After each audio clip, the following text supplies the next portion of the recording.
Baru saja rasanya kita memasuki tahun 2021. Hari ini tanpa terasa kita sudah memasuki minggu pertama bulan yang kedua. Mari kita siap sedia senantiasa, berjaga-jaga dan mengutamakan Tuhan. Sebelum kita mendengarkan firman Tuhan, mari kita berdoa terlebih dahulu. Tuhan Yesus, terima kasih buat kasih-Mu, terima kasih buat kesempatan-kesempatan yang Tuhan berikan kepada kami, untuk kami semakin hari semakin mengenal Tuhan dengan benar. Saat ini kami mau membuka telinga kami untuk mendengarkan firman-Mu. Mari Engkau berbicara kepada setiap kami, supaya kami mengerti kehendak dan rencana-Mu dalam kehidupan kami. Di dalam nama Tuhan Yesus Kristus, kami sudah berdoa. Amin.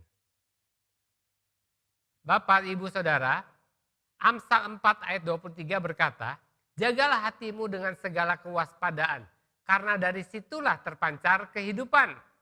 Di dalam versi Easy Read Version dikatakan, above all, be careful what you think, because your thoughts control your life. Kalau Alkitab bicara tentang berjaga-jaga, apa ya yang harus dijaga? Amsal 4 ayat 23 yang baru kita baca berkata, jagalah hatimu. Bukan jaga rumahmu, bukan jaga bisnismu, bukan jaga suamimu, tapi jaga hatimu. Kenapa? Karena dari situlah terpancar kehidupan. Karena hati adalah ruang kontrol seluruh kehidupan saudara. Pada malam waktu Tuhan Yesus ditangkap, 1 hari sebelum dia disalibkan, Tuhan Yesus memberitahukan murid-muridnya bahwa sebentar lagi mereka tidak akan bertemu lagi dengan guru mereka, Tuhan mereka. Dan murid-murid seperti mendengar petir di siang bolong. Seketika mereka menjadi gelisah dan takut. Kenapa? Karena murid-murid Tuhan Yesus waktu itu telah meninggalkan segala sesuatu untuk mengikuti Yesus. Murid-murid yang nelayan telah meninggalkan pekerjaan mereka. Matius telah meninggalkan pekerjaannya sebagai pemungut cukai dan hanya berharap kepada guru mereka, Tuhan Yesus. Mungkin Dr. Lukas sudah lama tutup tempat prakteknya. Dan bukan hanya itu, karena mereka menjadi murid Tuhan Yesus, mereka dibenci oleh banyak orang, terutama orang-orang Farisi dan ahli-ahli Taurat. Satu-satunya yang membuat mereka merasa aman adalah ketika mereka bersama-sama dengan Yesus, guru mereka.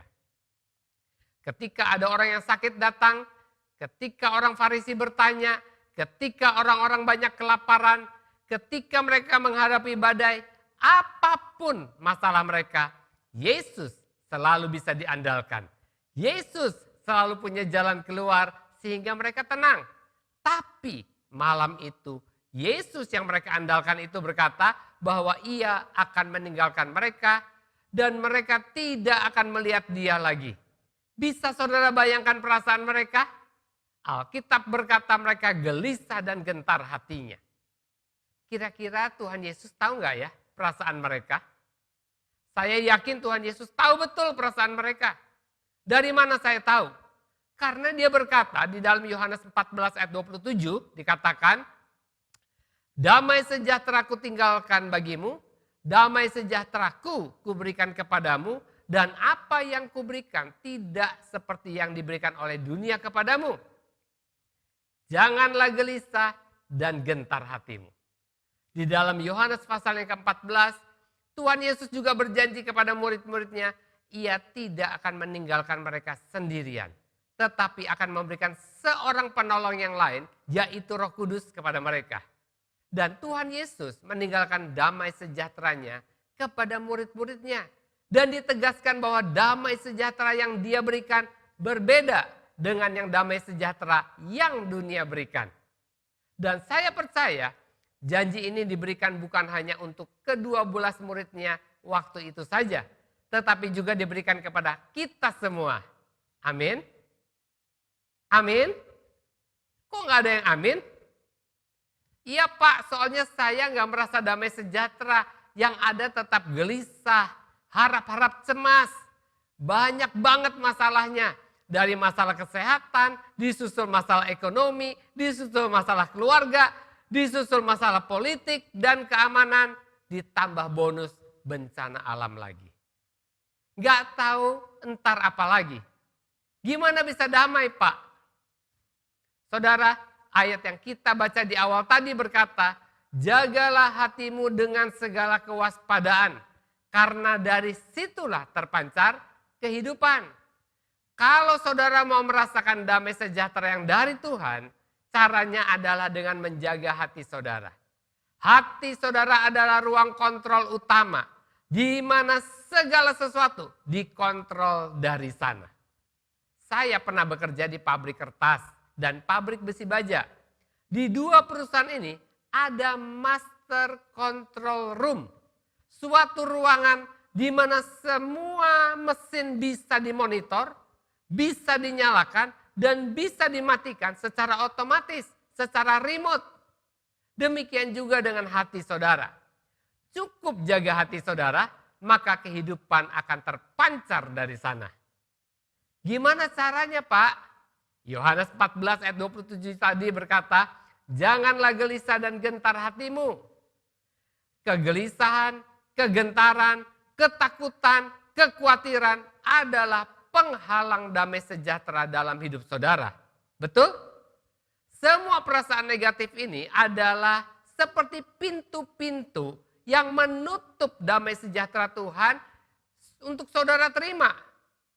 Selama saudara biarkan perasaan gelisah dan gentar yang menjadi operator di hati saudara, maka mereka akan menutup keran damai sejahtera dari Tuhan.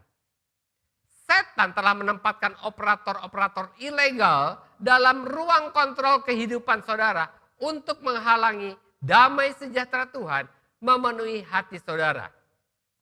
Dan saudara perlu tahu bahwa Tuhan telah memberikan kepada saudara otoritas dan kunci untuk membuka pintu-pintu yang ditutup oleh operator ilegal tersebut. Matius 16 ayat 19 berkata, kepadamu akan kuberikan kunci kerajaan surga. Apa yang kau ikat di dunia ini akan terikat di surga. Dan apa yang kau lepaskan di dunia ini akan terlepas di surga. You will have complete and free access to God's kingdom. Keys to open any and every door. No more barriers between heaven and earth and heaven. A yes on earth is a yes in heaven. A no on earth is a no in heaven. Kalau saya terjemahkan bebas, artinya kira-kira isinya begini. Kamu akan mendapatkan akses untuk bebas masuk ke setiap bagian kerajaan Allah. Dan menerima kunci-kunci untuk membuka semua pintu. Tidak ada lagi batas antara surga dengan bumi, bumi dengan surga. Ya di bumi adalah ya di surga. Tidak di bumi, tidak juga di surga. Wow, keren ya. Jadi sebenarnya saudara sendirilah yang menjadi penentu akhir. Apakah saudara yang akan membuka atau tidak pintu damai sejahtera yang Tuhan telah sediakan itu. Dan cara membukanya sangat simpel. Yaitu dengan membuka mulut saudara. Alkitab berkata, hidup dan mati dikuasai oleh lidah. Siapa suka mengemakannya akan memakan buahnya. Jangan pernah menikmati perasaan gelisah dan gentar. Jangan pernah setuju dengan perasaan saudara. Tuhan Yesus bilang, janganlah gelisah dan gentar hatimu. Kalau Tuhan Yesus bilang kepada saudara, janganlah, artinya yang pertama, dia memberi saudara otoritas untuk tidak mengizinkan gelisah dan gentar menguasai hati saudara. Yang kedua, dia memberi perintah kepada saudara untuk menolak perasaan gelisah dan gentar masuk. Jadi kata janganlah adalah bagian saudara, tanggung jawab saudara. Artinya saudara yang harus memutuskan dan mengucapkan kata penolakan dan ketidaksetujuan dengan perasaan gelisah dan gentar itu. Saudara harus menjaga supaya perasaan gelisah dan gentar itu tidak menguasai hati saudara. Dan ketika saudara ingin mengalami damai sejahtera Tuhan, saudara tinggal buka mulut saudara. Ucapkan dengan mulut saudara, katakan, Tuhan, aku mau menerima damai sejahtera-Mu. Aku buka pintu kerajaan Allah dalam nama Yesus. Dan aku usir keluar semua perasaan gelisah dan gentar dari hatiku dalam nama Yesus. Terima kasih Tuhan Yesus. Sekarang aku mau menikmati damai sejahtera-Mu dan hidup di dalamnya. Aku percaya semua yang aku butuhkan telah Engkau sediakan. Sehingga aku tidak perlu lagi merasa gelisah dan gentar. Amin. Katakan dengan iman dengan tegas. Maka Alkitab katakan di Filipi 4 ayat ke-7. Damai sejahtera Allah yang melampaui segala akal akan memelihara hati dan pikiranmu di dalam Kristus Yesus. Hal kedua yang perlu kita lakukan dalam berjaga-jaga adalah dengan menjaga hubungan baik kita dengan sesama kita. Efesus 4 ayat 32 berkata, tetapi hendaklah kamu ramah seorang terhadap yang lain, penuh kasih mesra dan saling mengampuni. Sebagaimana Allah di dalam Kristus telah mengampuni kamu. Apa dasarnya kok kita ini harus mengampuni orang lain? Dasarnya adalah karena Tuhan sudah mengampuni kita lebih dahulu. Karena Tuhan sudah mengampuni seluruh dosa-dosa kita. Yang masa lalu, yang sekarang, yang akan datang. Maka kita pun wajib mengampuni orang lain yang bersalah kepada kita. Kalau saudara tidak mau mengampuni, maka di hadapan Tuhan yang salah itu saudara. Dan salah satu ciri orang yang sudah menerima pengampunan dari Tuhan adalah dia mengampuni orang yang bersalah kepada dia. Saudara perlu tahu bahwa pengampunan itu bukan sebuah hal yang sederhana. Bukan. Itu bisa kita lihat dari apa yang Tuhan lakukan supaya dosa kita bisa diampuni. Ia harus jadi manusia dan harus mati di atas kayu salib. Kenapa Tuhan mau berkorban sedemikian rupa? Tidak lain karena begitu besar kasihnya kepada kita umat manusia. Seandainya dia tidak jadi manusia dan tidak mati di salib, maka sebaik apapun saudara, status saudara tetap manusia berdosa yang harus mati dan dimasukkan ke dalam neraka. Hal ini sangat penting. Sebab kalau saudara mengerti betapa besar pengorbanan yang telah dilakukan Yesus agar semua dosa saudara diampuni, betapa mahal harga yang harus dibayar untuk melunasi dosa saudara, maka saya yakin saudara akan menghargai apa yang Tuhan Yesus telah selesai lakukan di atas kayu salib. Dengan apa? Dengan tidak bermain-main dengan dosa lagi. Walaupun semua dosa saudara, bahkan dosa yang akan datang, yang belum saudara lakukan, sudah dibayar lunas. Hal ini bisa kita baca di dalam Roma pasal yang ke-6 ayat yang pertama sampai kedua demikian. Jika demikian, apakah yang hendak kita katakan? Bolehkah kita bertekun dalam dosa supaya semakin bertambah kasih karunia itu? Sekali-kali tidak. Bukankah kita telah mati bagi dosa? Bagaimanakah kita masih dapat hidup di dalamnya? Paulus dengan tegas bilang, sekali-kali tidak. Sampai di sini, saya harap saudara bisa menangkap dengan benar apa yang Alkitab maksudkan. Di satu sisi, Tuhan telah mengampuni seluruh dosa saudara. Sekali lagi, arti seluruh itu adalah dosa masa lalu, dosa hari ini, dan dosa yang belum saudara lakukan. Semuanya sudah dibayar lunas di atas kayu salib. Kalau saudara telah menerima pengampunan itu, saudara mendapatkan kepastian keselamatan. Dan bukti dari saudara telah diampuni, saudara menghargai pengampunan itu dengan tidak lagi hidup di dalam dosa. Kalau saudara ingin lebih jelas lagi, saudara bisa mengikuti kelas pemuritan dasar kekristenan. Sehingga saudara bisa bertanya jawab dengan leluasa sampai tidak ada lagi keraguan-raguan tentang hal ini.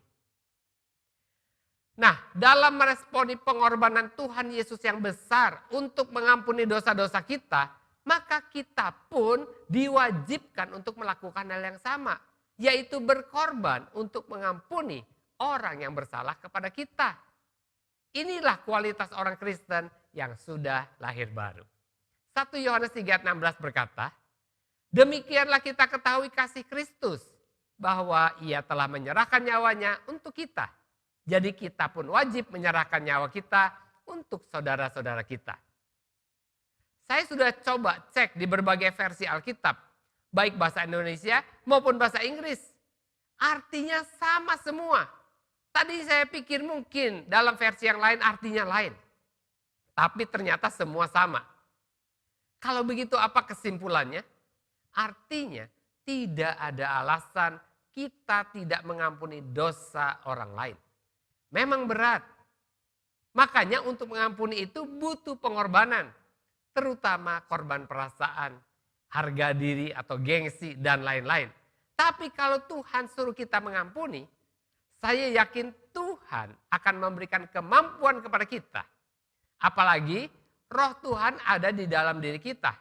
Di dalam Yehezkiel 36 ayat 27 dikatakan, rohku, kata Tuhan, akan kuberikan diam di dalam batinmu, dan aku Tuhan akan membuatmu hidup menurut segala ketetapanku dan tetap berpegang pada peraturan-peraturanku dan melakukannya.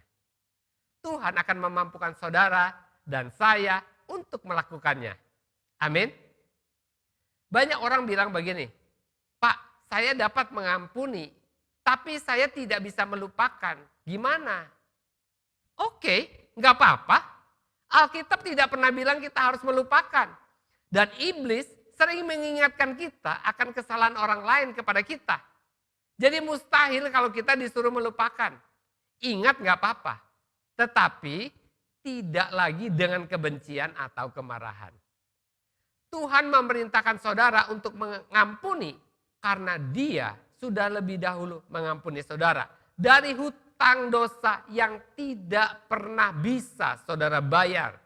Dan kalau saudara mengampuni orang, sebenarnya saudara sedang berbuat baik kepada diri saudara sendiri.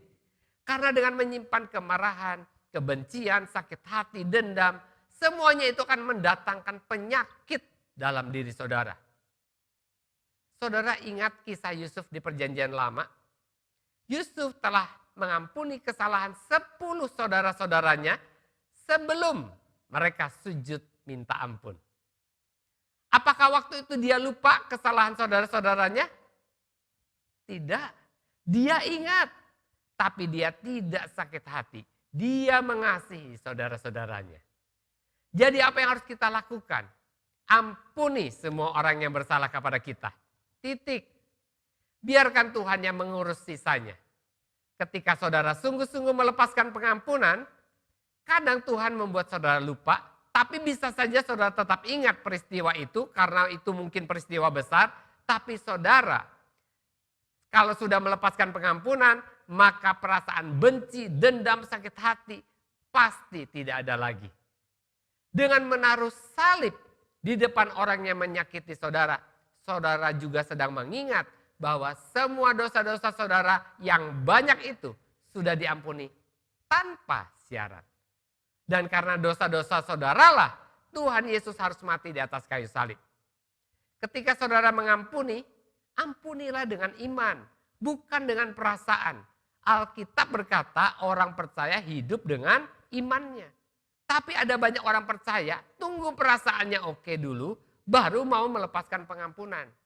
Kalau itu yang saudara mau lakukan, perasaan itu tidak akan pernah datang. Malah semakin diingat, semakin panas hati kita. Melepaskan pengampunan dengan iman artinya kita sadar kita harus mengampuni.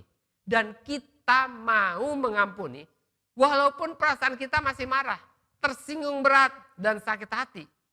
Ambil HP saudara, ketik di notes yang pada menu kalender, tulis, Bapak aku membawa orang-orang ini, sebutkan namanya, tuliskan namanya. Aku membawa orang-orang ini ke hadapanmu. Engkau tahu apa yang telah mereka perbuat kepadaku. Tetapi seperti engkau telah mengampuni semua dosa-dosaku yang begitu besar, maka aku pun mau mengampuni semua kesalahan mereka. Dan saat ini dalam namamu Tuhan Yesus Kristus, aku mengampuni mereka. Amin. Safe. Saya jamin, setelah saudara melepaskan pengampunan dengan iman, maka saat itu juga saudara akan mengalami damai sejahtera dan sukacita surga dalam hati saudara. Dan saudara akan heran karena tiba-tiba penyakit saudara yang selama ini gak sembuh-sembuh, tiba-tiba hilang begitu saja.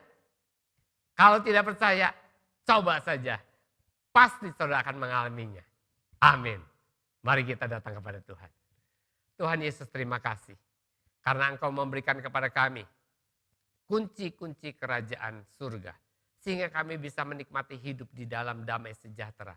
Kami tidak perlu takut, kami tidak perlu gelisah menghadapi masalah-masalah yang begitu banyak di hadapan kami.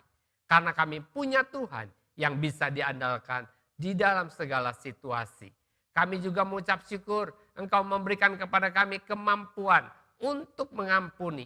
Terima kasih karena kami sudah diampuni sehingga kami bisa mengampuni orang yang bersalah kepada kami. Kami mau mengampuni semua orang yang bersalah kepada kami. Aku berdoa untuk setiap orang yang mendengarkan program ini supaya mereka diberikan hati yang sama, yang mau mengampuni, yang sanggup mengampuni orang-orang yang bersalah kepada mereka. Dan aku percaya Tuhan, damai sejahtera-Mu yang melampaui segala akal akan memerintah, memenuhi hati, pikiran, dan perasaan mereka di dalam Kristus Yesus. Berkati mereka semua dalam nama Tuhan Yesus. Haleluya. Amin. Tuhan memberkati. Kita berjumpa lagi dalam ibadah online minggu depan.